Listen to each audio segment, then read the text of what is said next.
Chapter 1, Willow Hayes, you can only be mine. Willow Hayes, you can only be mine.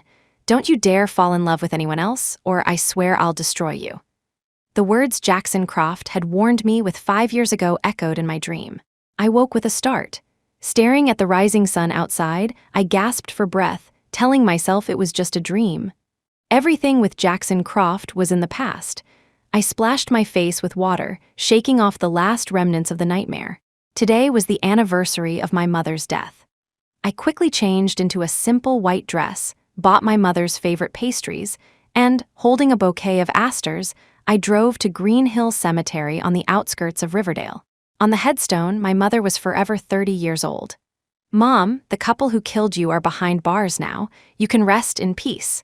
Oh, and I'm getting married on Labor Day. If you miss me, please visit me in my dreams. After wiping the headstone clean, I kissed the photograph on it and left. My next stop was City Hall. The man I loved, Simon Albright, had been my mother's student.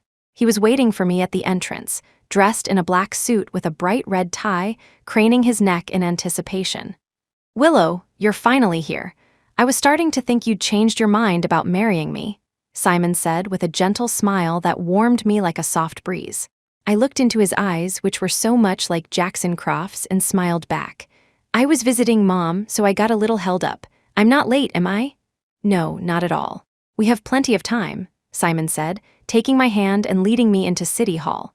In the first-floor lobby, my mother-in-law, dressed in a maroon sheath dress, saw my attire and spoke with obvious displeasure. Willow Hayes, this is City Hall, not a funeral home. What are you thinking, dressing like that? She was right. My current outfit was indeed not appropriate for a wedding. Simon, wait for me a moment, I said, pointing to a shop next door that offered services for couples getting married, like matching outfits or makeup. I'll go with you, Simon said, shooting his mother a disapproving look. His mother rolled her eyes, muttering about how he had forgotten his own mother now that he had a wife. Simon ignored her. He hurried to catch up with me, apologizing. Willow, my mom has always had harsh words but a soft heart. She's been like that for years, don't mind her. Anyway, we won't be living with her after we're married. Of course, I didn't mind. The man I would spend my life with was him, not his mother. Besides, Simon had helped me a great deal in bringing the Croft family to ruin. This one, upon entering the shop, my eyes fell on a red, waist-cinching dress. The color is festive, and it matches your tie perfectly. What do you think? It's beautiful. You always have the best taste. Simon always doted on me. Seeing that I liked the dress, he didn't even ask the price and urged the clerk to get it for me. He was so anxious. It was as if he feared I'd change my mind about marrying him if he delayed for even a second. I took the dress and went into the fitting room. It had to be my imagination.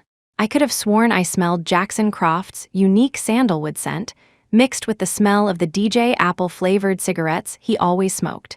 He was like a persistent ghost. I shook my head hard and stood before the full-length mirror, undressing, one piece, then another. Soon, I was down to my underwear when I suddenly heard the distinct sound of heavy breathing. My heart skipped a beat. Was someone peeping? I covered my chest with one hand, quickly turned off the light, and pulled out my phone, using the flashlight to check for anything suspicious. After a thorough scan, I found no hidden cameras in the fitting room, and the mirror was normal. It must have been my imagination. The dress was a strapless design. When I walked out of the fitting room, Simon just froze, staring. After a long moment, he blushed and said shyly, "Willow, you have a great figure." "So, are you still going to wait until our wedding night?" I teased, deliberately leaning in and blowing a warm breath into his ear. Simon's body tensed instantly. Now, not just his face, but his ears were beet red. We should go register. This fool. He was so innocent, my teasing left him unable to even look at me. Would he still love me like this if he knew I had once carried Jackson Croft's child? Back in the City Hall lobby, we went through the motions, filling out forms, verification, photos, and receiving the certificate. An hour later, Simon Albright and I were legally married. I wanted to see the marriage certificate, but Simon snatched it away. "To prevent you from backing out, I'm keeping both copies," he said. Only later did I discover that the groom's name on the certificate wasn't Simon Albright at all. After that, there was a whirlwind of activity decorating our new home, booking the hotel, trying on wedding dresses, preparing wedding favors. In the blink of an eye, Labor Day arrived. I was woken up early in the morning to have my makeup done. Staring at myself in the mirror, dressed in a pure white wedding gown, I felt a little dazed and a little excited. The past was finally behind me, and a new life was waiting. My phone rang. I looked. It was Simon. He seemed particularly nervous, as if he was afraid I would suddenly disappear. He had no sense of security. I answered with an amused smile. "I just finished my makeup. I'm just waiting for you to come and get me." "Willow, what should I do? I don't want to wait for the auspicious time anymore. I want to see you right now." Simon's eager and direct words came through the phone. The makeup artists heard him, and looking a bit embarrassed, found excuses to leave. I was getting married from a hotel suite. Looking around the room, which Simon had decorated so carefully, my heart warmed. I was about to say something to him when the door behind me was suddenly pushed open. It had to be Simon, too impatient to wait, sneaking in to see me before the ceremony. I turned around with a smile, wanting to show him how beautiful I looked in my wedding dress. But as our eyes met, I froze for several seconds before I realized. The tall man standing in the doorway wasn't Simon Albright at all. It was Jackson Croft, whom I hadn't seen in 5 years. Chapter 2, Willow Hayes, Can You Really Bear to Abandon Your Son? He looked just as he had 5 years ago, with the buzz cut I liked and a black overcoat. He stood in the doorway, exuding a cool, cold aura. Remembering his warning from 5 years ago, the smile on my face froze. My expression changed dramatically, and the phone in my hand slipped and clattered to the floor. The call was still connected. I didn't have time to pick up the phone. In a panic, I rushed to the door, trying to shut it quickly. I couldn't let Jackson Croft in, but he took a long stride, his tall frame forcing its way inside. Then, with a click, Jackson Croft had deftly locked the door. His intention was clear. He was here to destroy me. In 3 months, I had personally sent his parents to prison. Why hadn't he returned to the country to settle scores with me then? Why choose the day of my wedding to come back? "Willow, what's wrong? Why aren't you saying anything?" Simon's anxious voice came from the phone. "And nothing, I'm fine." While Jackson was distracted, I quickly bent down to pick up my phone, intending to end the call. But I was a step too late. Not only did Jackson snatch the phone away, but he also forcefully pushed me against the vanity. The bottles and jars on it crashed to the floor with a clatter due to his sudden roughness. "Willow. Willow Hayes?" Simon's voice came from the receiver again. Before I could speak, I heard a tearing sound. My wedding dress, Jackson had ripped it apart with his bare hands. "Willow Hayes, have you forgotten what I told you 5 years ago?" Jackson always liked to whisper in my ear when he spoke. He was doing it now. Afraid that Simon would hear, I didn't dare to scream. I could only glare at him. What right did he have to do this to me? My mother was only 30 when she died under his parents' car.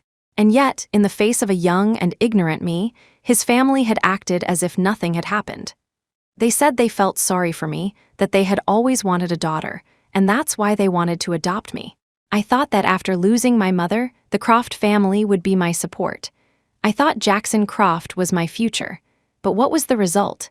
His parents seized my mother's assets, and he cruelly held the campus belle who bullied me in his arms. I hated him. I hated his whole family, and I would never submit to him. The physical strength difference between men and women was too great, and I didn't dare make a sound. Suddenly, Jackson discovered my secret. "Willow Hayes, you've got some nerve, yes." To cover up my past, to be worthy of Simon's innocence, I had a small surgery a month ago. If my marriage was a provocation to Jackson Croft, then this moment was like a knife twisting in his heart. It drove him into a frenzy. I don't know when Simon hung up.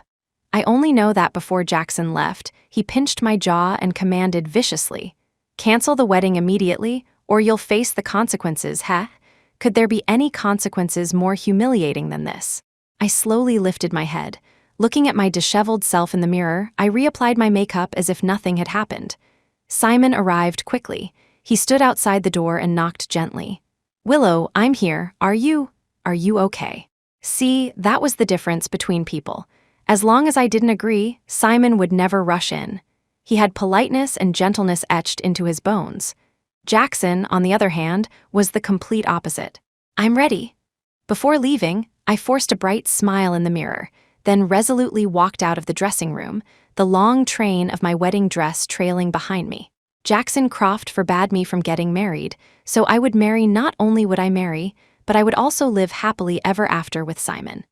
Willow, you're so beautiful. Simon, standing at the door, was stunned when he saw me in my wedding dress. I lowered my veil. You fool, aren't you going to hurry up and take such a beautiful wife home? I said with a beaming smile, extending my arm. Simon held my hand carefully all the way. The wedding he gave me was grand and warm, held in the largest church in Riverdale, filled with friends and family who came to bless us. Amidst the joyful noise, the officiant took the stage. And now we invite the groom, Mr. Simon Albright, to place the ring on the bride, Miss Willow Hayes.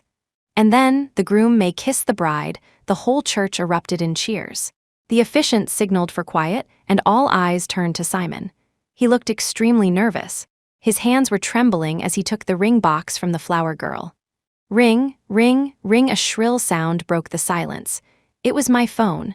My wedding dress didn't have pockets, so I had given my phone to my best friend before going on stage. My best friend knew my passcode. I don't know what she saw, but when she looked up at me, her face changed instantly, and her brow furrowed as if she had encountered a difficult problem. Could it be a text from Jackson Croft? I quickly held out my right hand. Honey, the ring, quickly, I urged, wanting Simon to put the ring on me so we could finish the ceremony as soon as possible. The more you rush, the more mistakes you make. Simon knelt on one knee, but after 2 attempts, he still couldn't get the ring on my finger. Frustrated, I put the ring on myself. As I leaned in to kiss Simon, a voice suddenly echoed from the entrance. Willow Hayes, can you really bear to abandon your son? Chapter 3. The persistent devil son. My movement to kiss Simon froze. My first reaction was, how did Jackson Croft know I had been pregnant with his child? Then I understood. 5 years ago, it was Jackson's father, Frederick Croft, who had forced me, heavily pregnant, to jump into the river, causing the child to die before birth. So it wasn't strange that Jackson knew about it. I didn't even need to look up. I was sure his so-called son was just a lie. This devil was just trying to trick me into canceling the wedding. It wasn't enough for him to ruin me in the dressing room. Now he wanted to ruin me again, in public, at my own wedding. No way, honey, don't fall for it. Trust me, there's nothing between him and me. He's just angry because I rejected him, so he's crashing our wedding. I'll explain everything to you later, okay? To make Simon believe me, I quickly gave him a kiss. My gaze towards him was firm. Simon froze for a moment. Then, as if he'd thought of something, he suddenly stood up and pulled me into his arms. You're my wife, he said. Who else would I trust? Hearing that, I secretly breathed a sigh of relief. The bride and groom were the center of attention at a wedding.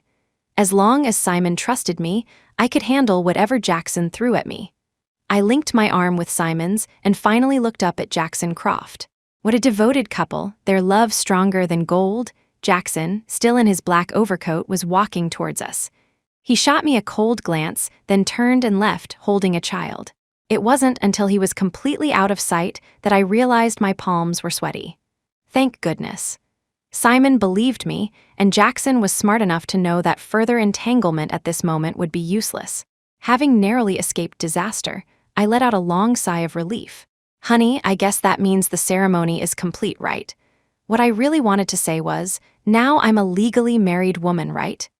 If Jackson Croft bothered me again, it would be harassment of a married woman, which was unacceptable both legally and morally. Simon whispered, there's still one thing left. He meant the wedding night. His ears would turn red when he was shy. In the past, I would have taken the opportunity to tease him, but today I just wasn't in the mood. The wedding guests, though puzzled, saw that Simon and I were still as affectionate as ever and didn't ask any questions. Soon, it was dark. The guests began to leave one by one. Willow Hayes, get over here, my mother-in-law said in a hostile tone. I knew she was coming to question me. I walked over, about to explain, when Simon suddenly stepped in front of me. He said to his mother, Mom, today is Willow's and my big day. A night of newlywed bliss is priceless. Can't we talk about this another day? Does it have to be right now? Simon was a gentle person and rarely spoke harshly. His mother knew he was genuinely angry, so she swallowed her displeasure, shot me a couple of nasty glares, and left. Willow, do you want to shower first, or should I? Simon asked, standing in the entryway. The warm light of the wall lamp cast a glow on him. He was now wearing a well-tailored white suit, looking refined and every bit the perfect family man. But in those eyes, so much like Jackson Croft's, there were too many emotions. "Honey, about that man. Shower first, okay?" Simon interrupted my explanation, seemingly not wanting to spoil the mood or waste this precious night. "All right." I took my makeup bag and went into the bathroom. Because of what had happened in the dressing room, I had been feeling unwell for a while. As I took off the wedding dress, my legs felt weak, and the kiss marks on my body were impossible to hide. I stood under the shower for a long time. Before I went out, I used concealer again to cover the marks on my body. "Honey," I was going to tell Simon I had my period. But when I came out of the bathroom, I saw him on the balcony on the phone. His expression was very serious, as if something had happened. I didn't want to bother him, so I wrapped myself in a thick bathrobe and waited for him on the sofa. About 10 minutes later, "Honey, I'm so sorry. There's a problem at the research institute. I have to go check on it right away," Simon said apologetically. I was worried about him. "What happened? Is it serious?" Simon was about to graduate with his PhD. 2 years ago, through his professor's recommendation, he had already participated in several research projects at the Riverdale First Research Institute. The project he was currently working on was crucial for his career after graduation. "It's not that serious, but it might be a bit tricky. I'm so sorry I can't give you a beautiful wedding night. I'll make it up to you properly when I'm done." Simon kissed me and left in a hurry. Looking at the festively decorated room, my right eyelid started twitching uncontrollably. "It'll be fine. It has to be." Simon and I had been together for 3 years and had never even argued. Since he'd been in school all this time, he was a simple person. As long as I stood by him without reservation, we would surely have a long and happy life together. I forced myself not to overthink, but as I lay on the soft wedding bed, I couldn't fall asleep. Whenever I closed my eyes, all I could see were memories of Jackson Croft, especially the little boy in his arms. I hadn't gotten a good look to see if he resembled Jackson, and as for his age, I had no idea. In a daze, I kept hearing a soft, milky voice calling, "Mommy, Mommy." This is a dream, it's not real. The child I had with Jackson died 5 years ago. It's impossible for him to be alive. After a night of restless dreams, I woke up again at 10 in the morning. I sent a text to Simon. He didn't reply. At 5 in the afternoon, I called him. He finally answered. "Honey, I'm so sorry. The situation is trickier than I thought. I was on a plane just now. I just landed in Port City. It might take a few days before I can come back." Simon didn't elaborate on what was happening, and I didn't want to press him. "Okay, honey, take your time and handle it. I'll be waiting for you at home. Love you." I blew 2 kisses into the phone. 3 days later, Simon's previous low spirits were gone. He said excitedly over the phone, "Honey, I've pretty much sorted things out here. I'll be back tomorrow morning, okay?" I looked at the time. It was already 8 in the evening. Whatever. I quickly called the doctor who had done my restoration surgery, hoping she could work late and do another one for me. Since it was a private hospital with hefty fees, the doctor readily agreed. I hurriedly got dressed and headed to the hospital. The fewer people who knew about this, the better. I deliberately parked my car in a remote and deserted corner. I got out of the car, fully disguised like a thief. 3 hours later. "All right, the surgery is done. Same as last time, watch your diet and avoid strenuous exercise," the doctor said, then paused. "You can't do this again anytime soon. This time, you have to be careful not to damage it again." Jackson had been too rough last time. Even though I had rested for a few days before coming, it was still a bit swollen. I lay down for a little longer. When I went downstairs, I tried to move as lightly and carefully as possible. I never expected that as soon as I walked out of the hospital lobby, before I even reached the parking lot, I would see Jackson Croft standing there, as if he had been waiting. He still had that neat buzz cut. He was wearing a black stand collar overcoat, a cigarette dangling from his lips. He looked at me with a smirk, as if he knew exactly what I had been doing at the hospital. This persistent devil. I couldn't have another restoration surgery anytime soon. What on earth was he planning? I quickened my pace towards my car. I wanted to get in and drive away immediately, but just as I pulled the car door open, before I could get in, Jackson slid into the driver's seat. I stood outside the car, staring at the man who had taken over my vehicle, and said through gritted teeth, "Jackson Croft, doing this will only make me hate you more. Chapter 4. The little boy, you hate me anyway. A little more, a little less, what's the difference?" Jackson Croft, with his long legs and arms, was crammed into my little red Beetle, his overcoat unbuttoned. He casually lit a cigarette. Through the smoke, his chiseled face looked like a demon from hell. "Jackson Croft, I'm ordering you to get out of my car." I quickly pulled a dagger from my bag. I had prepared it after what happened in the dressing room. I didn't point it at him, but at my own neck. I wasn't joking. I pressed it hard enough to break the skin. A trickle of bright red blood ran down. If he didn't back down, I would die right in front of him. Jackson Croft turned to look at me. His eyes were filled with coldness. "Willow Hayes for that man, Albright. You're not even afraid to die, huh? It seems he's not back in Riverdale yet." I froze. The next thing I knew, the dagger was in Jackson Croft's hand. He got out of the car, cigarette still in his mouth. He stood before me, his tall frame looming over me, and blew a puff of smoke right in my face. Familiar memories washed over me again. I quickly took a step back. Just as I created some distance, I heard Jackson Croft sneer, "Do you really think his crisis is over just like that?" With that, Jackson Croft flicked his wrist, and the dagger flew into a nearby trash can. The top piece of trash was a rotten watermelon, and the image of the dagger stuck in the rind made me think of Simon's head. It made sense. If Jackson Croft wasn't pulling the strings, why would the Research Institute have an emergency right after Simon, and I had seen off all our guests, and were about to consummate our marriage? This meant Jackson Croft had come prepared. He hadn't just recently returned to the country. "Jackson Croft, if you dare touch him, I'll fight you to the death. We'll take each other down." "Willow Hayes," Jackson Croft extinguished his cigarette and suddenly grabbed my chin. It wasn't a kiss. He bit my lip fiercely, shattering all my composure, and then said coldly, "Whether he'll be okay or not depends on you." His thumb was rough. His fingers grazed my lip, his gaze hot and direct. The meaning behind his words couldn't be clearer. He wanted me watching Jackson Croft walk away. I touched my swollen lips and cursed his entire family in my heart. Had he never seen a woman before? Couldn't he find someone else besides me? Before bed, I called Simon and asked if he would be back on time tomorrow. "Honey, this time I'll definitely be home on time. Wait for me. Our planned honeymoon is about to begin. Moi." Simon's words reassured me a little, but I didn't expect to get another call from him before dawn the next morning. He sounded extremely anxious. "Honey, I think I'm in real trouble. This incident is because of a batch of medical equipment I was in charge of before the new year. It was working fine before, but in the last month or so, it's been malfunctioning frequently. That's why I rushed to the manufacturer in Port City overnight. For the past few days, a few engineers and I have been trying to find the cause and troubleshoot.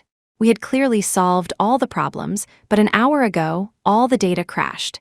It means there was an error in the data before the machines were custom made. I swear I checked it so many times." Simon's voice choked. He must have been crying. In all the time I'd known him, I'd never seen him so upset. This batch of medical equipment was worth billions of dollars. Not to mention whether we could afford to compensate, the delay in research progress was immeasurable. If things went wrong, Simon could even face jail time. At 31, Simon was about to graduate with his PhD. A brilliant and splendid life awaited him. If something happened at this point, Jackson Croft was truly ruthless. It's my fault. I'm the one who dragged him into this. How could I forget Jackson Croft's vengeful nature? My mother-in-law, who had somehow heard about Simon's situation, burst in and started yelling. "Willow Hayes, what did I tell you? You're a jinx. Everyone associated with you comes to a bad end. The Croft couple who adopted you are in prison, and their son is still missing. And your mother, too. She died in a car crash on her way to buy you a cake you wanted.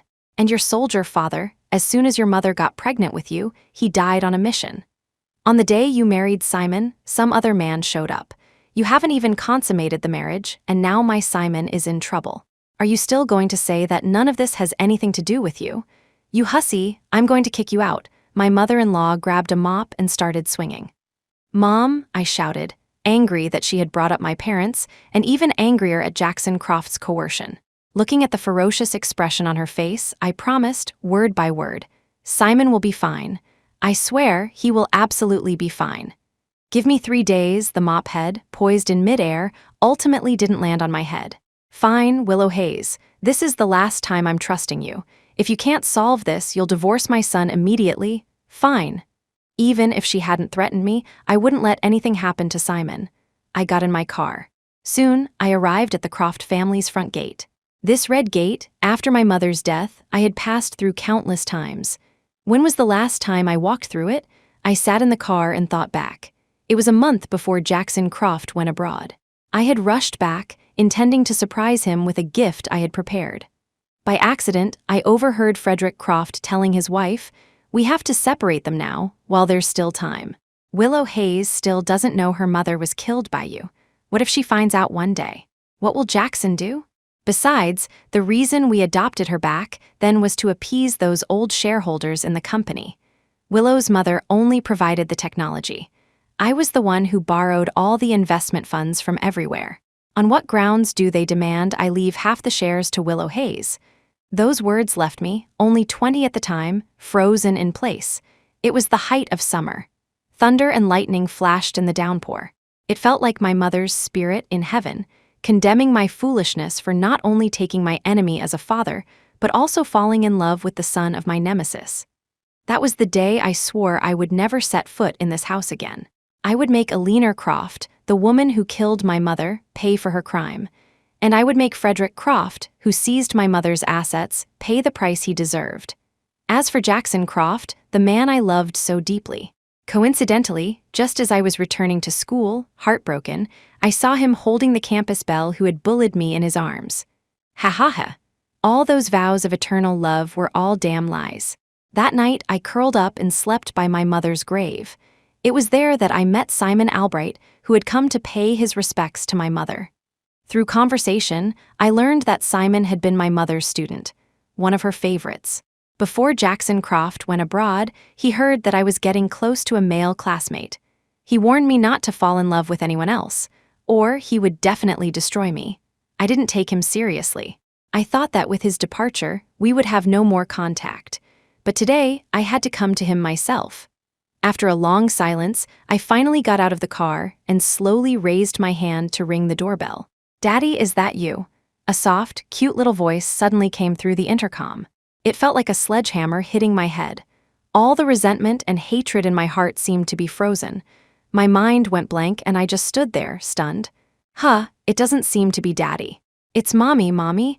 I was still standing at the gate, not having processed anything. As the red gate suddenly swung open, a little boy in yellow pajamas ran out from inside and hugged my leg tightly. I looked down at the little guy, wanting to say I wasn't his mommy, but he was the spitting image of Jackson Croft. His innocent face was full of surprise, and his big eyes were moist.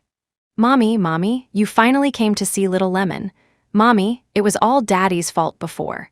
Please forgive him, okay?" Chapter 5.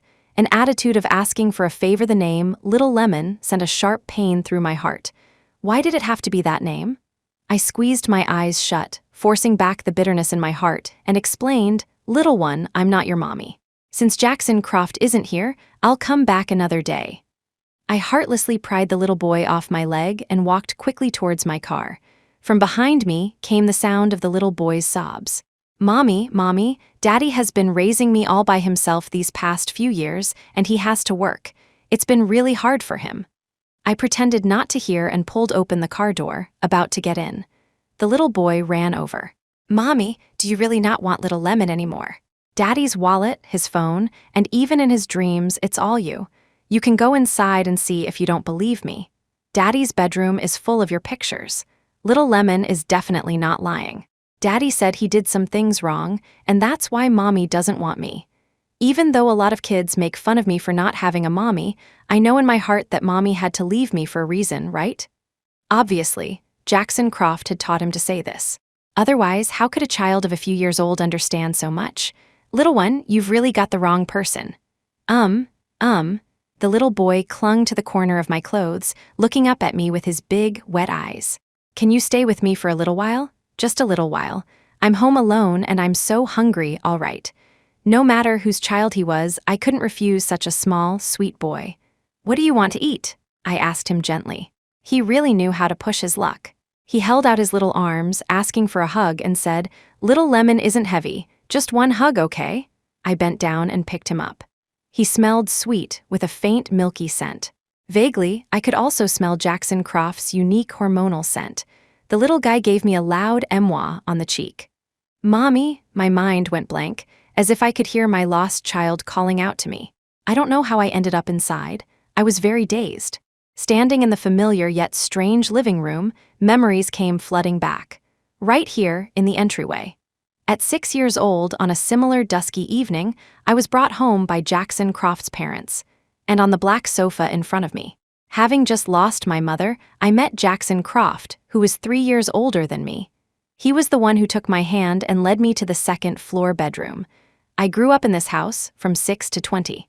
In my loneliest and darkest years, they gave me warmth, but behind that warmth were all hurtful knives. "How about pasta, okay?" I didn't dare to dwell on the memories and quickly washed my hands to get busy. I made the little boy tomato and egg pasta. Coincidentally, just like me, he only liked the egg in the pasta, not the tomato. He also agreed that cilantro added flavor but absolutely couldn't be eaten. He was also left-handed. In him, there was a shadow of Jackson Croft and also a shadow of me. I was as if possessed. I actually started thinking, could it be that the child from back then didn't die after all? If he were alive, would he be this big? No. This is a trap, a temptation set by Jackson Croft to make me divorce Simon. I took a deep breath. "Little Lemon, when is your daddy coming back?" The clock on the wall already pointed to 7 p.m. It was only because it was the height of summer that it wasn't dark yet. There wasn't even a nanny in the villa. Jackson Croft was really something, leaving a child this young at home alone. But the little boy misunderstood me.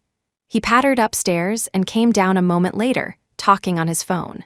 In a soft, milky voice, he said to the person on the other end, Daddy, when are you coming back? Mommy misses you."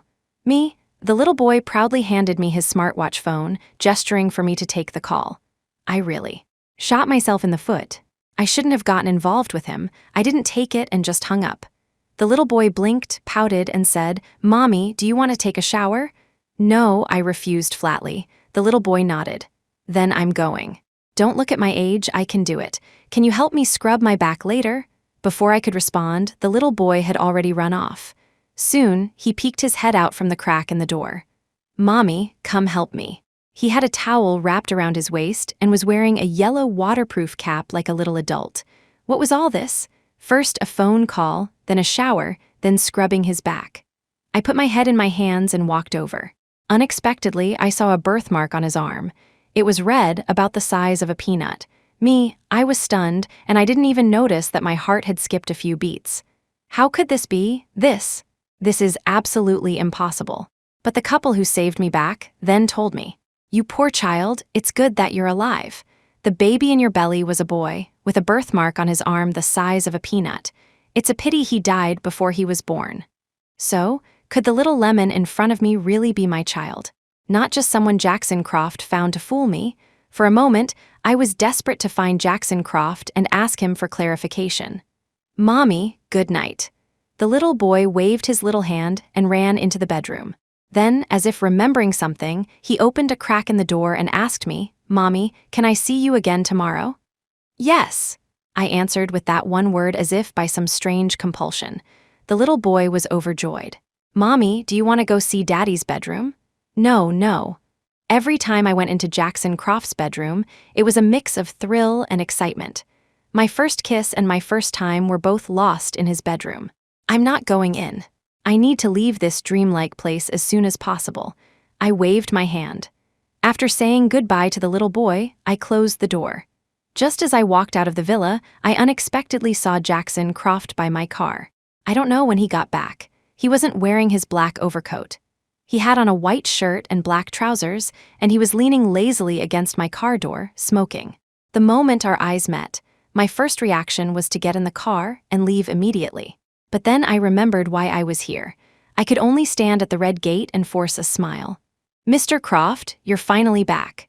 So, the big boss behind the medical equipment Simon ordered was Jackson Croft. Those so-called engineers must have been listening to Jackson Croft. In that case, it would be all too easy for Jackson Croft to frame Simon. No wonder Jackson Croft didn't press the issue at the wedding. It turned out he had plenty of ways to force my hand. "Does Mrs. Albright need something?" Jackson Croft said with a sneer, pulling off his tie. His tone was extremely cold. He was the one who forced me to come here, yet he was pretending not to know me. Despicable, shameless, I strode up to him. "Jackson Croft, let's not beat around the bush. If I spend a night with you, will you let Simon Albright go?" Jackson Croft didn't move. Under the bright streetlights, his dark eyes seemed to be able to see right through me, looking me up and down. Overestimating yourself, he started to walk away. I quickly grabbed him. "What do you want? Name your price. Willow Hayes, is this your attitude when asking for a favor? You, be soft, be soft." I kept reminding myself. But in front of Jackson Croft, I just couldn't be soft. I couldn't bring myself to grovel and please him. I knew I couldn't do it, so I told him to wait a moment. I opened my car door. Inside, I had a bottle of strong vodka I had prepared earlier. I twisted off the cap. I tilted my head back and gulped down more than half of it. Afraid that I still wouldn't be able to please him, I popped a pill in front of him. This act was like an invisible slap across Jackson Croft's face. Willow Hayes, he lost his previous composure, and like an enraged lion, rushed towards me and forced the pill I hadn't yet swallowed out of my mouth. "You've got some nerve," Jackson Croft said through gritted teeth. "See, this is how we are. As much as we once loved each other, we now hate each other just as much, torturing one another, neither of us getting off easy." Chapter 6. The nerve of him. In the end, I was carried upstairs by Jackson Croft. My stomach was already burning from the strong vodka, and his shoulder was hard. I pounded on his back, telling him to put me down. As soon as my feet touched the ground, I rushed to the bathroom. I had drunk too quickly earlier. Now the alcohol was hitting me hard, but after several dry heaves, I couldn't throw anything up. Jackson Croft, in a rare moment of kindness, poured me a glass of water. I pushed him away.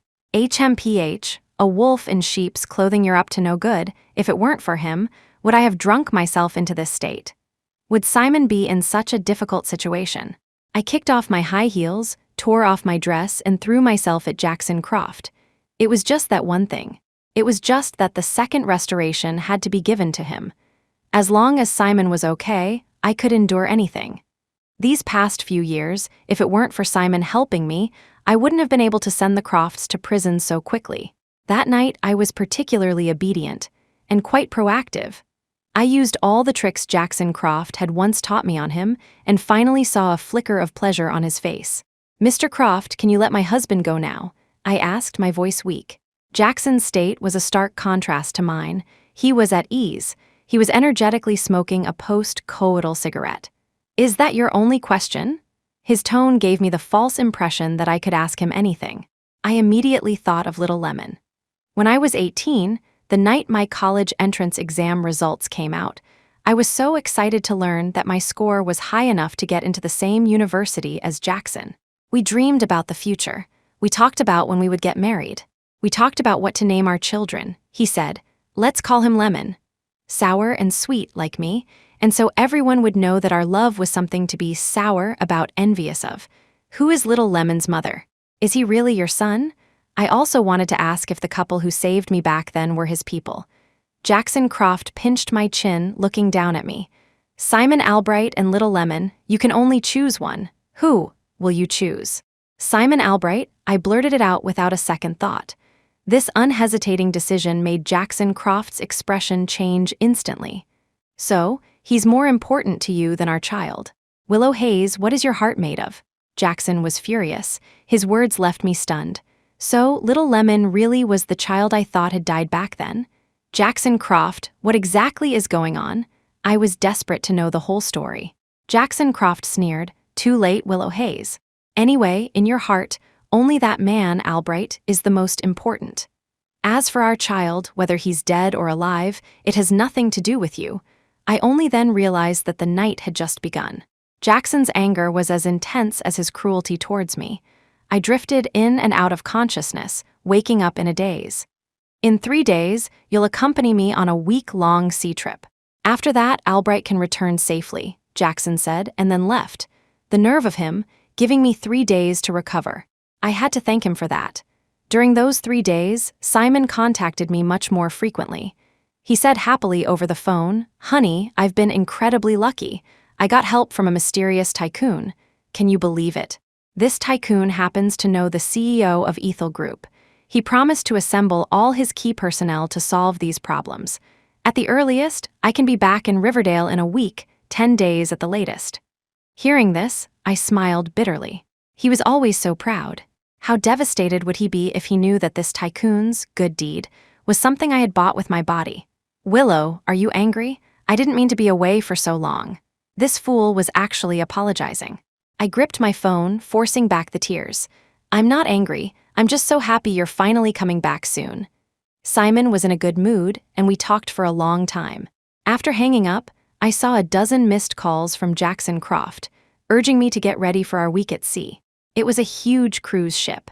The only silver lining was that everyone on board was a stranger. There were no acquaintances. For those 7 days, I had no other task. I was just there for Jackson Croft's amusement. I did whatever he told me to do. Even when he made me kiss him in public, I didn't object. Every day, I counted down on my fingers. 1 day, 2 days, 3 days. Finally, the 7 days were over. "Mr. Croft, from now on, I hope we can stay out of each other's way." As obedient as I had been for those 7 days on the cruise ship, I was just as firm now. I couldn't wait to go home. That afternoon, I got a call from Simon saying he was boarding his flight. I was so happy I could fly. All in all, we hadn't seen each other for a month. Thankfully, Jackson Croft hadn't left any marks on me. I joyfully got dressed up, wearing a white dress that Simon liked, and went to the airport. I waited and waited. When it got dark, I finally saw Simon walking out. "Honey," I waved from a distance. This was the first time I had called him so intimately in public. Simon was a little shy. I rushed into his arms like a happy little bird. "Honey, let me introduce you to a friend. His name is Mr. Croft. He's a benefactor I met in Port City. He's here in Riverdale on a business trip, so I invited him to stay with us for a couple of days." Simon stepped aside. As I, still in Simon's arms, saw that the so-called benefactor, Mr. Croft, was Jackson Croft, the color drained from my face. Jackson Croft shot me a meaningful glance. "Mrs. Albright, am I not welcome?" I secretly pinched Simon. Simon looked at me with a pleading expression, as if to say, "Honey, I'm sorry to put you through this. Please don't refuse, please say yes." Of course not. "Welcome to Riverdale, Mr. Croft." As happy as I had been driving to pick up Simon, I was just as silent on the way back. Was Simon face blind? Had he really not recognized Jackson Croft as the man who had tried to stop our wedding? Our marital home was a 3-bedroom apartment. Simon and I had bought it together. The decor was in the minimalist style I liked. As soon as we walked in, Simon bustled about, getting slippers and then taking out a pair of his pajamas. "Mr. Croft, these are all new. My wife prepared them for me, but I didn't get a chance to wear them before I left for Port City. Please don't mind." Among the pajamas Simon took out was a set of intimate apparel. I had bought it for our wedding night to spice things up. Now it was in Jackson Croft's hands. My face burned. I heard Jackson Croft say, "Mrs. Albright must have excellent taste. Why would I mind?" With that, he went into the bathroom. Simon, meanwhile, was busy ordering food. "Honey, this was all very sudden. Please don't be angry. Mr. Croft may be young, but he's incredibly capable.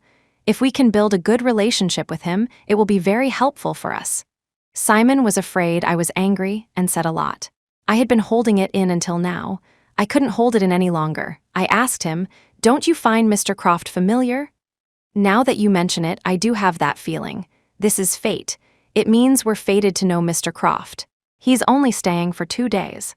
Simon was still trying to placate me, to cheer me up. I wanted to cry but had no tears. A lavish dinner was soon delivered.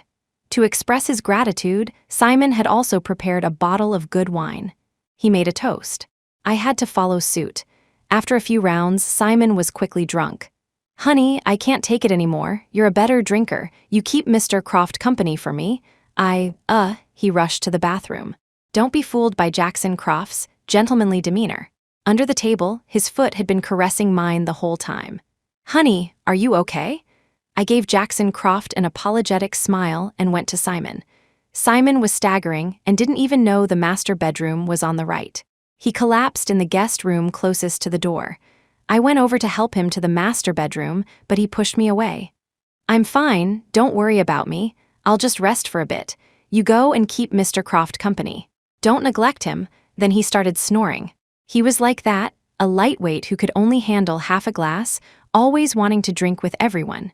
That's why I had slowly built up my tolerance.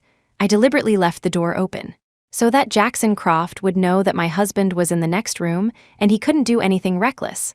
Unfortunately, I was wrong. Jackson Croft was a completely shameless beast. Chapter 7. Pleading is useless. The pajamas I had prepared for Simon were still on Jackson Croft. He suddenly came up to me and without any hesitation carried me into the master bedroom. I cried out a couple of times. Simon, probably fast asleep in the guest room, didn't hear a thing. On the wedding bed that Simon had never even slept in, Jackson Croft pinned me down, clearly intending to have his way with me. "You dare?" I glared at him through gritted teeth. I was hoping Simon would rush in and stop him, but at the same time, I was afraid of Simon finding out about my relationship with Jackson. "Jackson Croft, can't you find any other woman? I'm married. This is Simon's and my marital home. He's never even slept in this bed. You can't do this to him. I'm begging you, for the sake of our past, please let me go." Whether it would work or not, I looked at Jackson Croft with teary eyes, hoping he would let me go.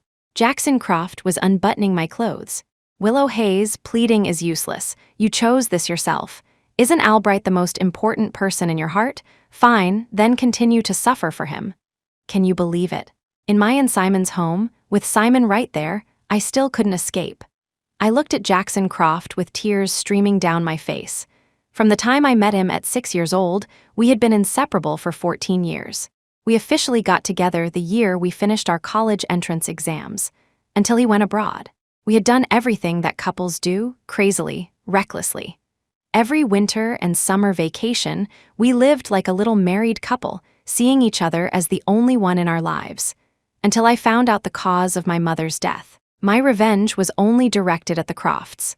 As for Jackson, I always believed that he was his own person, different from his parents. Even when he held the campus belle who bullied me in his arms, I just felt that our fate had ended. He had a new choice. I could also be happy with Simon. I never thought that he and I would end up like this. He wanted to destroy me. I hated his forceful taking. I thought a marriage certificate, a wedding that belonged to Simon and me, could stop Jackson Croft's entanglement. Now it seemed that not only had it not stopped him, but it had become a bargaining chip for him to control me. "Willow Hayes, are you that unwilling?" My woodenness made Jackson Croft uncomfortable. To move me, he resorted to threatening me again. This time, not just with Simon, but also with Little Lemon. He opened his phone and showed me a picture. The man and woman playing happily with Little Lemon were the Liu couple who had saved me. This was a direct confirmation. Little Lemon was the child who had supposedly died. He wasn't dead. The Liu couple had lied to me. "Willow Hayes, if you defy me again, don't blame me for destroying them." Yes. This devil was using both Simon and Little Lemon to threaten me. The child I thought was dead was suddenly alive. I should have been happy. But under him, I couldn't be happy at all. I didn't dare to make a sound. Because the master bedroom door wasn't closed, and neither was the guest room door. Simon was in the guest room right now. What a chaotic transaction this was. I cried the whole time. Uncooperative, like a dead fish, my attitude completely extinguished Jackson Croft's desire. However, he still didn't let me go. He pulled me into the bathroom. I don't know how it ended or how I got back to the bed. The next morning, when Simon saw I was awake, he apologetically kissed my forehead. "Honey, Mr. Croft said you two drank a lot last night. It must have been hard on you. My tolerance is just no good. I'll have to trouble you to keep him company again tonight." Hearing this, I couldn't even force a smile. I used to think Simon's innocence was a blessing, unlike those cunning and calculating men in the business world. Now it seemed he wasn't innocent, but utterly foolish. I deliberately pulled at my pajamas, revealing the kiss marks on my neck, so he could see for himself how I had kept Jackson Croft company. I never expected Simon to say, "Honey, you got bitten by a mosquito. Wait, I'll be right back." He pattered out to the living room, got some ointment from the first aid kit, and then carefully applied it to my neck, Me, Simon even blew on it. How's that? A little better. What could I say? I couldn't say anything, so I just kept quiet. Honey, don't worry. I'll go buy a mosquito racket in a bit. I promise no more mosquitoes will bite you tonight. Are you hungry? I'll make you something to eat. Not hungry. I want to sleep a little longer. Okay. Just call me when you're hungry. Mr. Croft went out for a meeting. He probably won't be done until dark. Simon chattered on, praising Jackson Croft's abilities and even saying he wanted to learn business from him. I buried myself under the blanket, not wanting to respond. Soon, it was dark. Jackson Croft didn't come back for dinner, but invited Simon and me to dine at the largest 7-star hotel in Riverdale. Simon was delighted. Seeing that I hadn't changed, he urged me, "Honey, please hurry up a bit. Mr. Croft said he wants to introduce me to a few important people." I refused to go out, citing that I wasn't feeling well. "Honey, please, just this once, okay?" Simon was practically on his knees, begging me to go. Fine. I changed into new clothes and put on makeup, but I wasn't smiling anymore. I followed Simon like a zombie. When we arrived at the private room, I saw the former campus belle next to Jackson Croft. Strangely, I didn't hate her at all.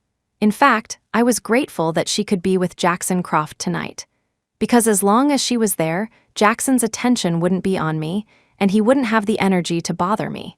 I suddenly found that I could smile again. "Honey, you're a little scary when you're not smiling. See, it's not so bad coming out, is it?" Simon said with relief. I hooked my finger around his, and when no one was looking, gave him a quick kiss. It had to be my imagination. Why was his first reaction to look at Jackson Croft? "Honey, we're in public. Behave yourself," Simon whispered, telling me to tone it down. I had no interest in the men's conversation. "I'm going to the restroom." After leaving the private room, with Jackson Croft out of sight, my mood improved even more. I was practically humming as I went to the restroom to touch up my makeup. Coincidentally, the campus belle, Chloe Vance, also came to touch up her makeup. "Old classmate, I heard you got married recently. Your husband looks very gentle." "Congratulations," she said, striking up a conversation. I raised an eyebrow. "You'd better hold on tight to a man like Jackson Croft. No matter how long you're with him, it's not as good as a marriage certificate." I was hinting that she should marry Jackson Croft quickly. "Haha, did you misunderstand something? Mr. Croft and I just have a boss-employee relationship. Let me reintroduce myself. I'm Mr. Croft's secretary now." Chloe Vance extended her right hand. The diamond on her ring finger was huge, a legendary pigeon's egg. "Yes, I'm married. My husband is one of Mr. Croft's partners," Chloe Vance explained. My decent mood vanished. "You and Jackson Croft aren't a couple?" "A couple?" Chloe Vance looked as if she had heard the biggest joke in the world. "Willow Hayes, if you had paid even a little attention to Jackson Croft, you would have known that we're related." I was stunned. "Related? I'm his distant cousin from the same great-grandmother. How could we be a couple? And you're supposed to be Jackson Croft's childhood sweetheart, and you didn't even know our relationship." Chloe Vance rolled her eyes at me and left. I stood at the sink, staring at my pale face in the mirror, and it took me a while to recover. Even if I had misunderstood Jackson Croft and Chloe Vance back then, Jackson was still Frederick Croft's son. We were still impossible. Chapter 8. Jackson Croft. I'm a patient. I stayed outside for a while. When I returned to the private room, Simon had not only gotten familiar with several important people, but had also finalized a cooperation plan with Jackson Croft, who was sitting at the head of the table. On the surface, it looked like Jackson Croft was providing the funding so that Simon could focus on his research. But in reality, there's no such thing as a free lunch. I couldn't voice my objections, so I texted Simon. "Honey, we can't rush into this cooperation. Why don't we put it on hold for now? Think it over before you reply." Simon glanced at his phone. Then he took my hand and said to Jackson Croft, "No problem.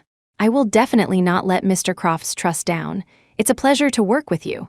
Seeing that the two were about to shake hands, cough, cough, cough, I coughed, trying to signal to Simon again not to agree. Simon, who had always put me first, completely ignored my suggestion this time. With a stroke of his pen, he signed the contract with Jackson Croft. I glared at Jackson Croft, silently asking him what he was up to. He lit a cigarette. Through the smoke, his gaze on me was scorching. The cooperation was indeed a trap. I tugged at Simon's arm, intending to use the excuse of not feeling well to have him take me home. But Simon suggested we all go sing karaoke. You guys go ahead. I have something to do, sorry, I said, getting up to leave. Simon just called me, reminding me to send him a text to let him know I got home safely, and that was it. I lay in bed, tossing and turning, unable to sleep. Simon didn't come back until 2 in the morning. He automatically grabbed a keyboard and knelt in front of me. Honey, I know you're worried about me. Don't worry, Mr. Croft is a good person. He would never harm me. Simon apologized, hoping I would support his decision. I sneered, Simon Albright, I used to think you were just innocent. Now I see you're not innocent, you're just plain stupid that Mr. Croft isn't your father. Why do you think he won't harm you? He won't harm you, he'll just threaten your wife. I almost blurted out the last part. Just then, Simon's phone rang. It was Jackson Croft. I didn't want to hear his voice, so I slammed the door and went to the guest room. For the first time ever, Simon didn't try to coax me. For the next few days, he was very busy, leaving early and coming home late, drunk every night. One time, he didn't come home until morning, with lipstick on his collar. I couldn't take it anymore and called Jackson Croft. What do you want? I'm not stupid. I could see that Jackson Croft had been dragging Simon to all sorts of social events lately. His ultimate goal was to make me give in. Well, I'm giving in now. Is he satisfied? Go on, how many days do you want me to accompany you this time? Willow Hayes, this time it's not a few days, but Jackson Croft dragged out his words on the phone, making a bold demand. Little Lemon wants his mommy and daddy to be together. Impossible, I refused flatly. Even if you and Chloe Vance aren't in that kind of relationship, Jackson Croft, there's still hatred between us. When I was 6, if your mother hadn't been drunk driving, I wouldn't have become a motherless child. This time, it doesn't matter who you use to threaten me. I am your sworn enemy. Willow Hayes and Jackson Croft can never, ever be together again. After saying that, I threw my phone into the toilet. I can't stay in Riverdale anymore. Looking at the still unconscious Simon, I used his phone to call a taxi. I asked the driver to help me get Simon into the car. Then I grabbed all my documents, locked the door, and headed to the airport. I have to say, Jackson Croft knew me too well. The taxi had just started moving when Jackson Croft's black G-Wagon crashed into us. Through the car window, Jackson Croft said coldly, Willow Hayes, get out. Driver, $10,000 to get us to the airport. I glared at Jackson Croft and said to the taxi driver. The driver quickly started the car. Although he was an experienced driver, skilled at weaving through traffic, he was eventually cornered by Jackson Croft. Miss, I don't want the $10,000. Please just get out of the car, the taxi driver said, knowing Jackson Croft was not someone to be trifled with. As I dragged Simon out of the car, he finally woke up. He looked at the busy street, then at Jackson Croft blocking our way, and asked me with some confusion, Honey, what's going on? Before I could speak, Jackson Croft said, I was planning to surprise you and take you out for some home-style country cooking. The taxi you were in broke down. After Jackson Croft finished speaking, he shot a sharp glance at the taxi driver. The driver stammered, Yes, it broke down. It just suddenly broke down. My apologies, please let this gentleman give you a ride. Hearing this, Simon started pulling me towards Jackson Croft's car. I suddenly clutched my stomach. Honey, I think my appendicitis is acting up. I was trying to say that we weren't going to lunch and we weren't getting in Jackson Croft's car. I never thought that this fool, Simon, would actually pick me up and put me in the car. Mr. Croft, sorry to trouble you. Please take us to the nearest hospital first. Of course, Jackson Croft gave me a meaningful look. After we arrived at the hospital, because I insisted my stomach hurt a lot, the doctor suggested I be hospitalized for observation. Simon didn't suspect a thing and busied himself with the admission procedures. Soon, it was dark. Jackson Croft said to Simon, I don't know what your wife likes to eat. Why don't you go home and prepare some food and bring some clean clothes over? Before Simon could nod, I quickly said, No need, Jackson Croft. What do you mean, no need? Don't be so formal with me. Is 2 hours enough? He was asking Simon. Simon nodded. Yes, that's enough. Before I get back, please help take care of her. I'll treat you to dinner another day. And just like that, Simon left. I thought that in a hospital room, Jackson Croft would be more restrained, but I was wrong. He locked the door and drew the curtains, and I realized the disadvantage of a private room. I should have chosen a room with a roommate. Jackson Croft, I'm a patient. I looked around, searching for something to defend myself with. All I could find was the pillow behind me. I picked it up and threw it at Jackson Croft. He just tilted his head slightly and dodged it. Willow Hayes, you had acute appendicitis when you were 12. I was the one who accompanied you to the surgery. And now you're telling Simon your appendicitis is acting up? He pressed down on my shoulders. I was lying on the hospital bed and couldn't get up. Jackson Croft. I had just started to speak when his rough hand slipped down my collar. For the rest of the time, the small hospital bed couldn't bear his ferocity. In the busy night, it creaked for a long time, and no one passing by seemed to suspect anything. You little thing, so you just wanted a change of scenery. It's okay, wherever it is, I can satisfy you. A sated Jackson Croft was in a good mood. I lay on the bed, weak and exhausted. Get out. Simon isn't back yet. It wouldn't be good for me to leave now, Jackson Croft said, leisurely lighting a cigarette. Guess what? Does Simon know about our relationship? I didn't want to talk to him. Jackson Croft, do you need me to tell him? Shut the hell up, I snapped, cursing. Jackson Croft, on the contrary, laughed happily, as if my cursing him was a source of great joy. After a while, Simon came back. He didn't suspect a thing. He had prepared all my favorite foods. Seeing me leaning against the headboard with no appetite, Simon tried to cheer me up. That scum, Jackson Croft, got up to leave and said, "You two are such a loving couple. It makes me a little envious." No, we're not, we. Simon stopped halfway, as if realizing he had misspoken, and quickly corrected himself. Honey, I was just too worried about you. Don't overthink it. Why would I overthink it? I looked at Simon. I always felt that in front of Jackson Croft, his affection for me was cautious, as if he was afraid Jackson Croft would misunderstand something. I was his wife, not Jackson Croft's wife. Shouldn't he be good to me? Chapter 9. Pregnant 2 days later, I wanted to be discharged, but Simon wouldn't agree. He insisted that I stay for another 2 days of observation. My bones were aching from lying down, and I didn't want to play on my phone, so I started fiddling with my various documents. I had just picked up our marriage certificate. Before I could open it, Simon snatched it away. Honey, you can't just mess with the marriage certificate. It's bad luck, Simon said, acting as if he was guarding it from me, and quickly put the certificate in his inner pocket. If I hadn't been suspicious when he snatched the certificate at City Hall, I was definitely suspicious now. A marriage certificate is meant to be looked at. Why couldn't I touch it? When I vented about this to my best friend, she also thought something was wrong. It can't be that he's been married before, can it? Impossible. He's always been a bookworm, nothing but studying. He only learned about love after meeting me. I was sure of this. My best friend snorted, "Then why haven't you two consummated the marriage yet?" It's just been one thing after another. We haven't had the chance. Once I'm out of the hospital, we definitely will. After hanging up, the more I thought about it, the more something felt off. While Simon was asleep, I quietly took out the marriage certificate.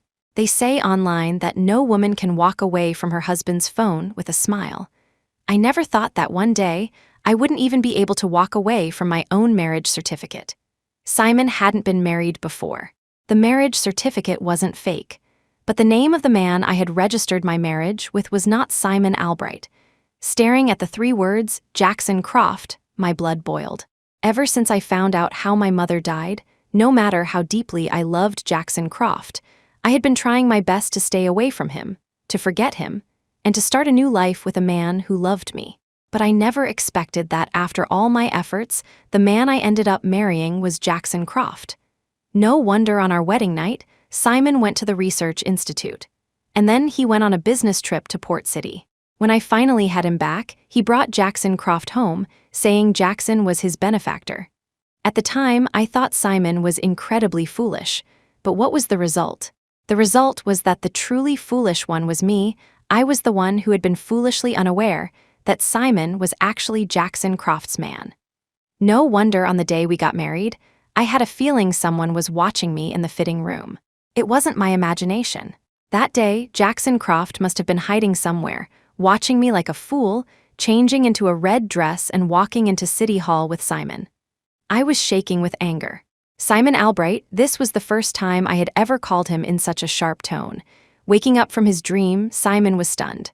"Honey, what's wrong?" "Honey?" Looking at the man I had wholeheartedly relied on, I couldn't help but sneer. "What proof do you have that I'm your wife?" "The marriage certificate." I slapped the marriage certificate in my hand across Simon's face. Simon's expression changed dramatically. Willow Hayes, I. What, not calling me honey anymore? Calling me by my name now. Simon Albright, you've disappointed me so much, I raised my hand. I slapped him across the face and then rushed out of the hospital room. What should I do? I had married the son of my mother's killer. I was an unfilial child. What should I do? Given Jackson Croft's obsessive nature, getting a divorce was impossible. God knows how much I had suffered during this time. On the one hand, dealing with Jackson Croft's demands, and on the other, feeling guilty towards Simon. I thought being forced was also a form of cheating. I never thought that everything Jackson Croft did to me was legal and protected by law. The thought of being legally married to Jackson Croft made me lose all reason. I had to escape from here, far away from everything here, and never come back.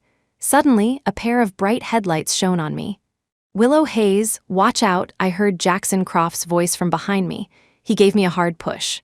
The next thing I knew, Jackson Croft had been hit hard by a speeding car and was lying on the ground. My legs gave out and I collapsed to the ground. Jackson Croft, the one who cried out, was Simon, who had followed me. Jackson Croft was lying on the ground. He wasn't dead. He had a head injury and blood was flowing out. He clutched his wound and stood up. Seeing that I was okay, he was visibly relieved.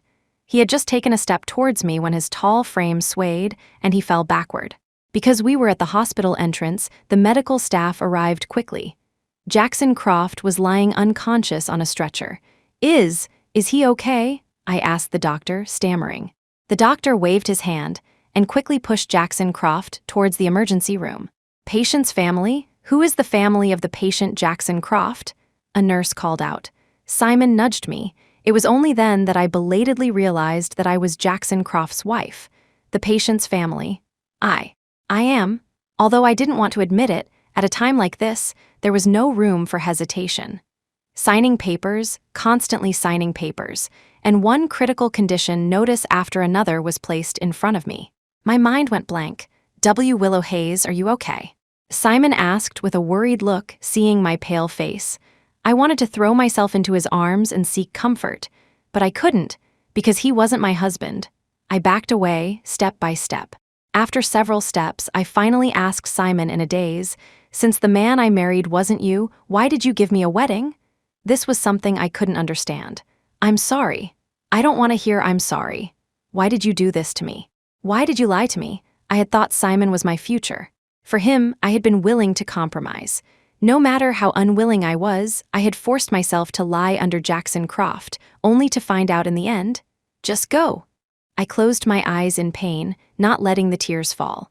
I don't know how long passed. The attending doctor came out and announced, "It was a false alarm.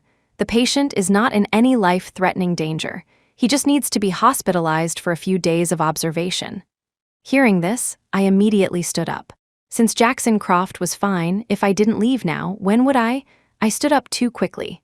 A sudden wave of dizziness hit me and my vision went black. I collapsed onto the bench. Before I lost consciousness, I saw Simon rushing over. That big liar, I only had time to let out a cold laugh. When I woke up again, it was the next morning. Standing by my bed were not only Simon, but also Jackson Croft, with a white bandage wrapped around his head, wearing a blue and white striped hospital gown. I turned my head, not wanting to look at them. "Hey, how are you feeling now?" My best friend was also there. She held my hand tightly. I got a call from Simon in the middle of the night. I was so scared. I shook my head, indicating that I was fine. I tried to sit up. My best friend pressed me down. "Don't move, you." She paused, then said, "You're pregnant. There are signs of spotting. You need to stay in bed for a week." My head buzzed, my ears were ringing, and I couldn't speak. After 5 years, I was pregnant with Jackson Croft's child again. I had always been taking birth control. Why did God always punish me like this? 5 years ago, right after he went abroad, I found out I was pregnant. At that time, for a girl about to start college, it was a devastating blow. It was the same now. After finding out that my legal husband on the marriage certificate was Jackson Croft, the sudden pregnancy was also a devastating blow to me now. I needed a chance to have an abortion. So, after the initial shock, I said softly, I thought I would never have the chance to be a mother again in this life. I didn't expect God to be so kind to me. As soon as I said this, Jackson Croft breathed a sigh of relief. After that, I was quiet, cooperating with all the nutritional supplements and IV drips. A week later, I was finally discharged. There, you're going to be a mother again. Little Lemon will be so happy to know.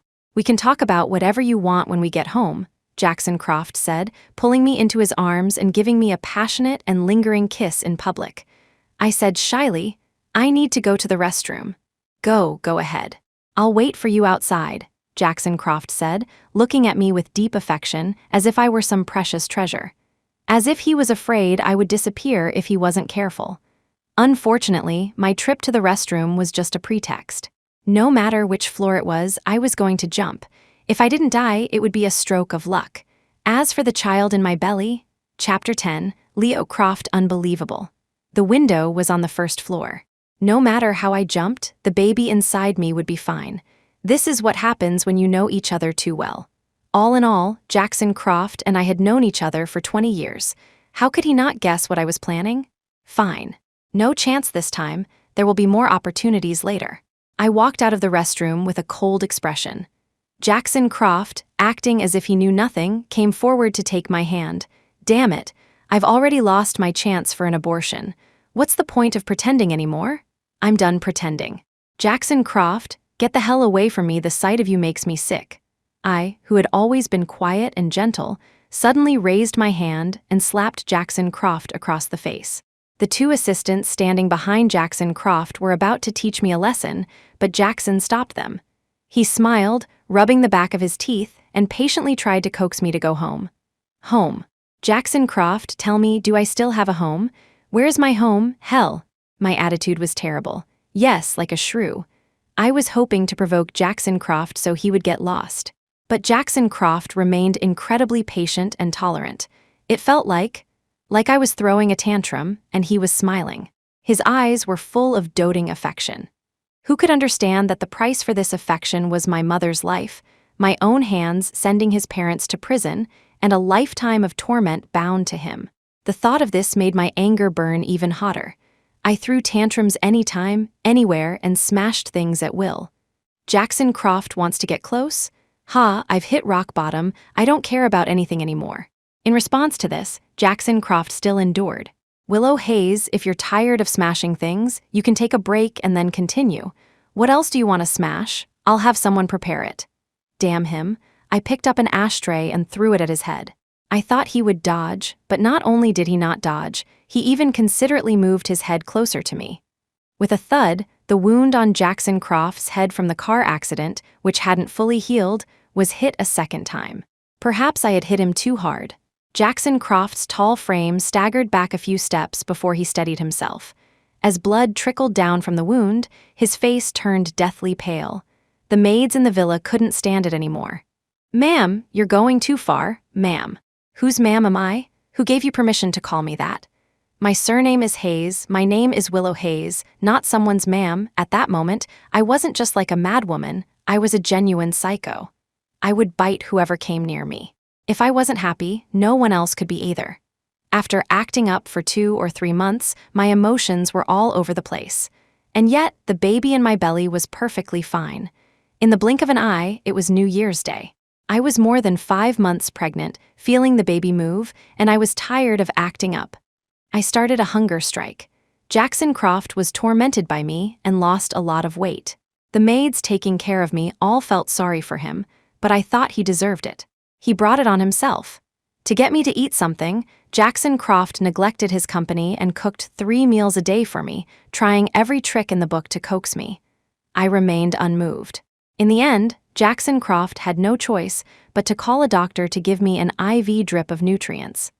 Mr. Croft, it's not good for Mrs. Croft to continue like this. Even a normal person's body would collapse after months of IV drips, let alone a pregnant woman. The doctor sighed.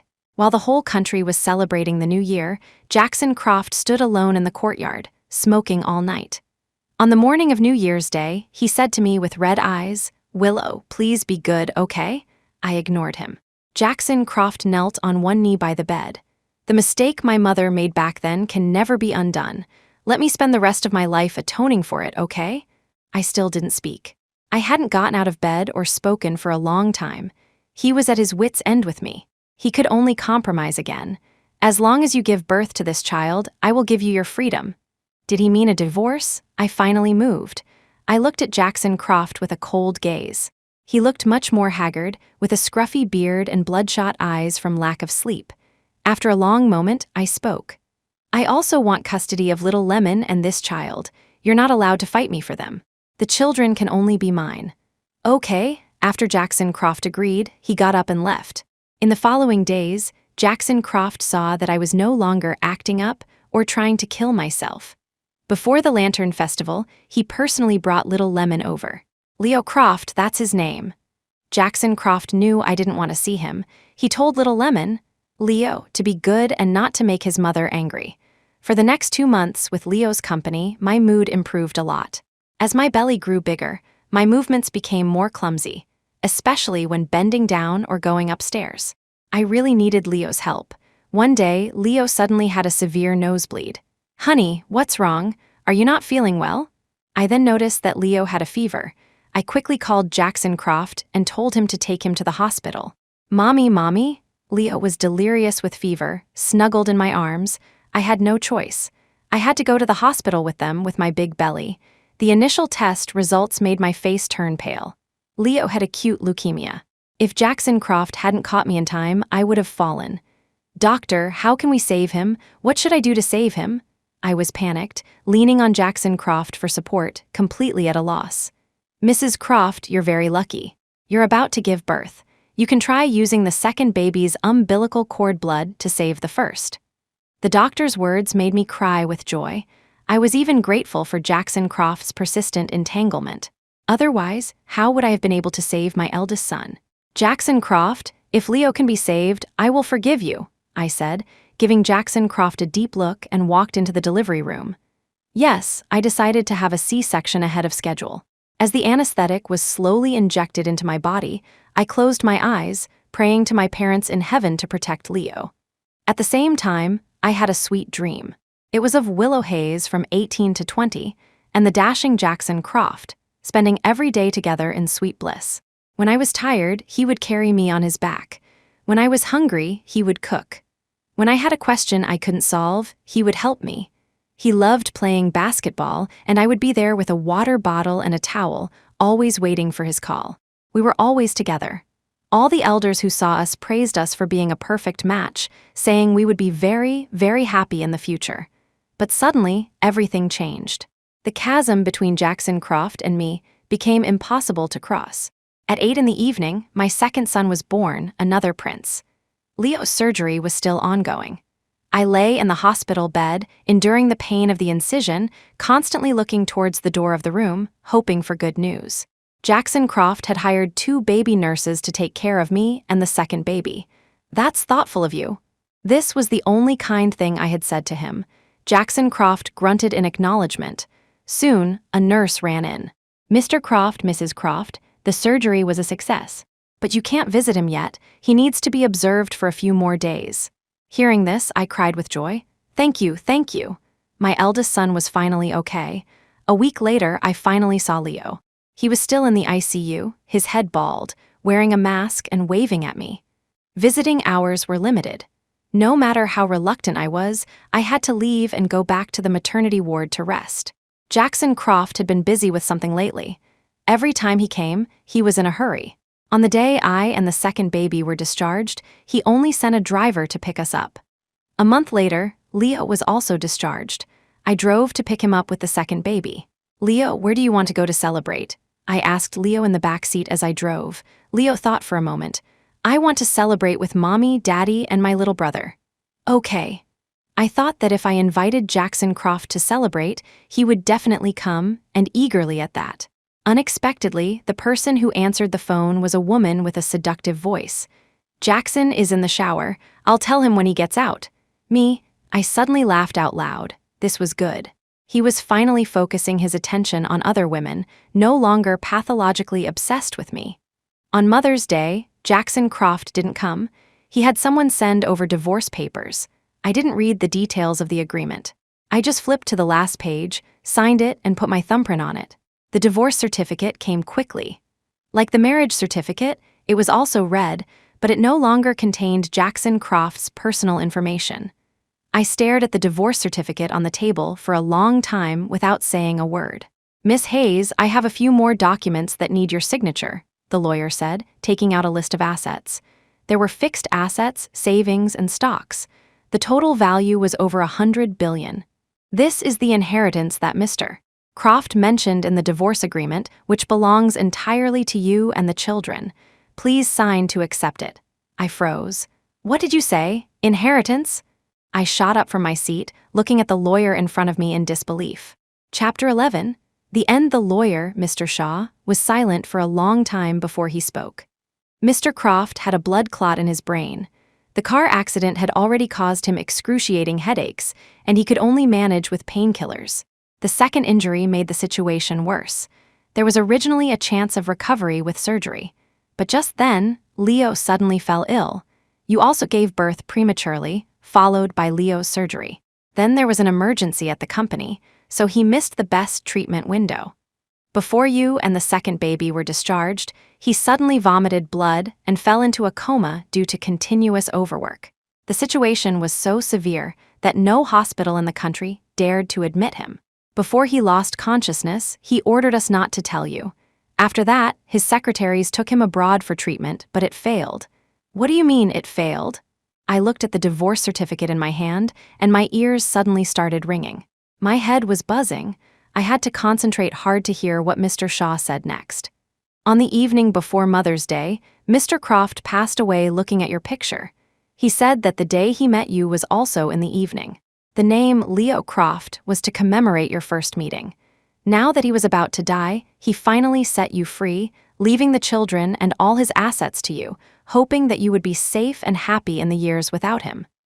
Mr. Shaw's words were like knives. Every sound, every word, stabbed me in the heart. I clearly hated Jackson Croft, so why did my heart hurt so much, as if something was gnawing at it? I didn't believe he was just dead like that. Didn't he say he would spend the rest of his life atoning? How could he just leave without even a word of goodbye? I couldn't accept this result.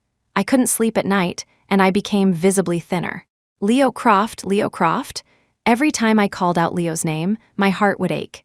It turned out that in those years of hating Jackson Croft, I still loved him deeply. When he was alive, I was too stubborn. I never knew how to cherish him. Now that he was dead, I found that I couldn't live without him. I hated him, and I hated myself, and I hated the Crofts who killed my mother. I held on, endured, missing Jackson Croft while taking care of our two children. Leo's surname was Croft, Leo Croft. My second son's surname was Hayes, Aiden Hayes. I hoped that my two sons would always remember that their parents had once truly loved each other. When Aiden was 3, I couldn't bear the endless longing anymore and went to the cemetery every day. Jackson Croft's grave was next to my mother's. I often stayed there all day. If it weren't for Leo and Aiden, sometimes I really wanted to go down and be with them. The old man who guarded the cemetery would always sigh whenever he saw me. "Young lady, when you miss them, just look up at the night sky. The biggest and brightest star is them." "Sir, you've been guarding this cemetery for so many years. Are there many people here at night?" I wished so much that Jackson Croft would come to me in my dreams, but he never did, not even once. Maybe it was because I had been so difficult before, always wanting to get away from him, that he didn't dare to appear in my dreams even after he died. I was living in a drunken stupor every day, missing him terribly. Simon Albright, who had somehow gotten the news, would occasionally come to me, trying to comfort me and wanting to marry me. I laughed at myself. Once is enough for a lifetime of marriage. Simon's voice choked, and he tried to persuade me again. I smiled. "Others may not know, but you should understand me. Once I've made up my mind, no one can change it. I've always been this stubborn." As I said this, I couldn't help but cry again. It was this stubbornness that made me not cherish Jackson Croft when he was alive. If I could have regrets, I really wanted to go back to when he was still alive. "Willow Hayes, You've always wanted to know why I still gave you a wedding, haven't you? At first, getting close to you was indeed Jackson Croft's instruction. But later, as I was pretending, I really started to want to spend my life with you. Even though I knew you only belonged to Jackson Croft, I still wanted to try. Fortunately, you didn't abandon me at the wedding. Willow Hayes, do you know? If it weren't for Jackson Croft, I would have died long ago. He donated bone marrow to me. That's why I helped him pursue you. He had no other choice. Because of your mother's death, he understood you, and he knew your personality. He was afraid you would marry another man, so he came up with that plan. Don't blame him. He just loved you too much. Finally, Simon's eyes suddenly turned red, and he said, word by word, "You never owed me anything, because the person who helped you send the Crofts to prison wasn't me. It was actually Jackson Croft." My heart lurched. What did you say? The tearing pain in my heart became more and more intense. Simon said, "That's right. For you, he didn't hesitate to send his own parents to prison. The 5 years you thought you hadn't seen him, he was actually silently caring for you. Including when you were forced by Frederick Croft to jump into the river, he was there too.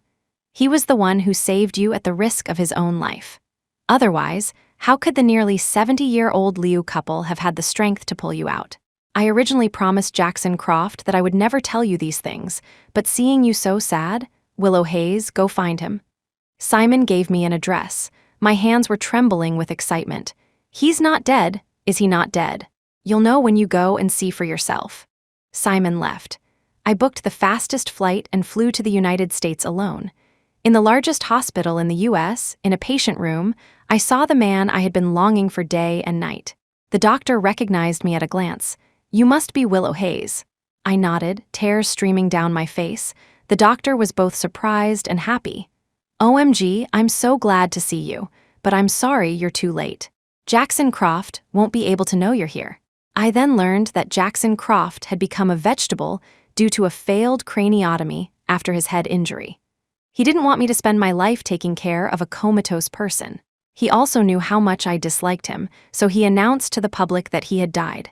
This fool, he always put me first, no matter what. I was both happy and sad. Even if he was in a vegetative state, I was happy. At least I could see him every day and hold him when I missed him. Jackson Croft, even if you never wake up, I'm sticking with you, his condition was stable. This was the best case scenario. After understanding his situation, I immediately contacted a hospital back home and arranged for his transfer. A week before the end of the year, all the procedures for his transfer back home were finally completed. I brought Leo and Aiden to the hospital room to celebrate the upcoming new year with Jackson Croft. When the clock struck midnight, I made a wish. "Jackson Croft, please wake up, okay?" At midnight the next year, I made the same wish. "Jackson Croft, please wake up, okay?" The third year was the same. The fourth year was also the same. In the blink of an eye, Aiden was 7 and in elementary school. On the day of his final exams, Aiden ran to Jackson Croft with a certificate for getting 100 on both tests. Daddy, I'm your second son. My name is Aiden Hayes. Mommy gave me that name. I got 100 in language and 100 in math. Mommy said that if I get 100 every year, one day you will definitely wake up. Is that right? Daddy, Mommy always cries secretly. Please wake up soon, okay?" The little guy said a lot by the bedside. The medical staff all advised me to give up. I couldn't, and I didn't want to. No matter how hard or tired I was willing to continue to stay by his side. He was just tired, just sleeping. He wasn't dead. I firmly believed that one day, Jackson Croft would definitely wake up. Another new year. This was the 5th year I had made this wish. The wish was always the same. "Jackson Croft, please wake up soon, okay?" Heaven took pity on me on the morning of New Year's Day. "Willow Hayes?" Jackson Croft's hoarse voice suddenly sounded in the quiet hospital room. My massaging motion froze. I thought I was dreaming. I couldn't believe it was real. As I leaned closer, I was met with Jackson Croft's open eyes. "Jackson Croft, you're finally awake. I knew you would wake up. How could you bear to leave me all alone and in such hardship?" I collapsed on top of him, sobbing uncontrollably. All the longing and grievances of these years turned into tears. I had finally waited for him. 2 months later, on the day Jackson Croft was discharged, we went to City Hall. We were married and officially began our shamelessly happy life together. The end.